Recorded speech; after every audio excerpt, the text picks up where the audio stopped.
Assalamualaikum warahmatullahi wabarakatuh. Selamat pagi dan salam sejahtera bagi kalian. Selamat bertemu kembali dengan pembelajaran PPKN. Pada pagi hari ini kita akan mengulas tentang bab pertama supaya kita tidak lupa saja. Ulasan yang akan kita bahas pada kali ini adalah mencakup keseluruhan materi di bab 1. Yang pertama adalah penerapan Pancasila dari masa ke masa. Yang pertama, pada awal kemerdekaan itu terjadi 3 periode.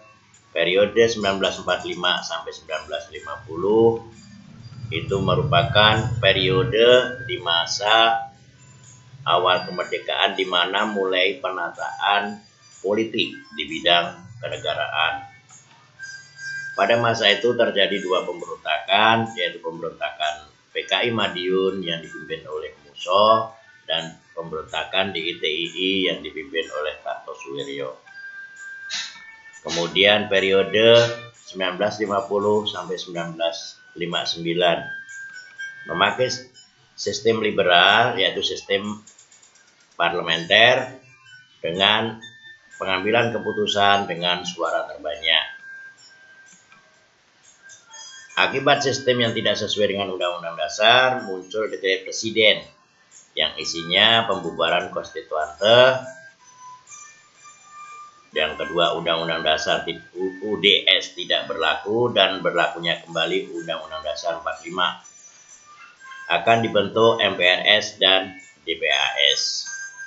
Kemudian periode 1959 sampai 1965. Memakai sistem terpimpin, terjadi penyelewengan pengangkatan presiden seumur hidup. Terjadi peristiwa G30 SPKI yang menyebabkan terjadi demonstrasi mahasiswa dan pelajar di mana-mana dengan 3 tuntutan yang dikenal dengan Tritura. Masa Orde Baru yang kedua sering disebut dengan periode 1966 sampai 1998. Pada masa ini, harapan rakyat pada masa ini Pancasila dilaksanakan secara murni dan konsekuen. Tetapi pada kenyataannya terjadi penyelewengan. Pancasila dijadikan alat melegitimasi produk kebijakan untuk melanggengkan kekuasaan pemerintah. Masa reformasi. Masa tahun 1998 sampai sekarang disebut dengan masa reformasi. Pada masa ini, Pancasila tidak dihadapkan pada penyelewengan dan pemberontakan, tetapi dihadapkan pada situasi masyarakat yang mengalami krisis moneter dan krisis kepercayaan. Pada masa ini munculnya konsep kebebasan, yaitu kebebasan yang seluas-luasnya di segala bidang.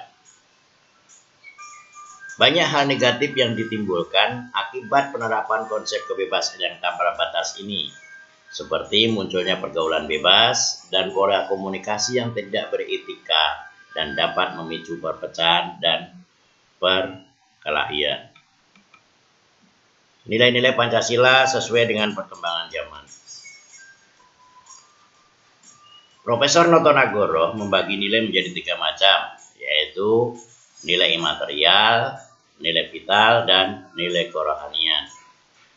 Apa yang dimaksud dengan nilai material, nilai vital, dan kerohanian?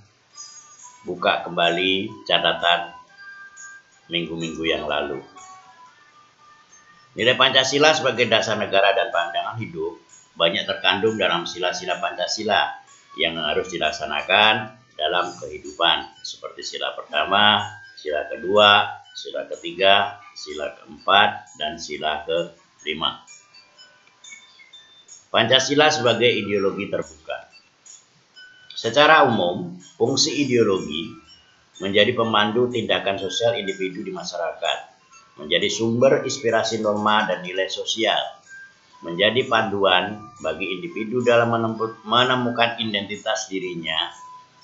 Kemudian yang keempat, memberikan motivasi bagi individu dalam menggapai tujuan hidupnya.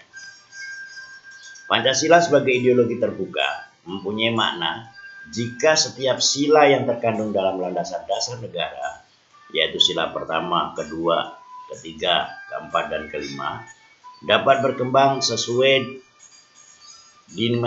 dinamika kehidupan bangsa Indonesia serta perubahan zaman yang semakin kritis. Itu materi yang bisa Bapak berikan pada kalian pada hari ini. Tugas kalian, carilah dan tulis pemberontakan yang terjadi pada masa periode 1950 sampai 1959. Kemudian yang kedua, pada masa itu memakai sistem demokrasi liberal sehingga muncul sistem parlementer. Sistem parlementer itu adalah sistem di mana menteri bertanggung jawab kepada Perdana Menteri. Nah, tugas kalian,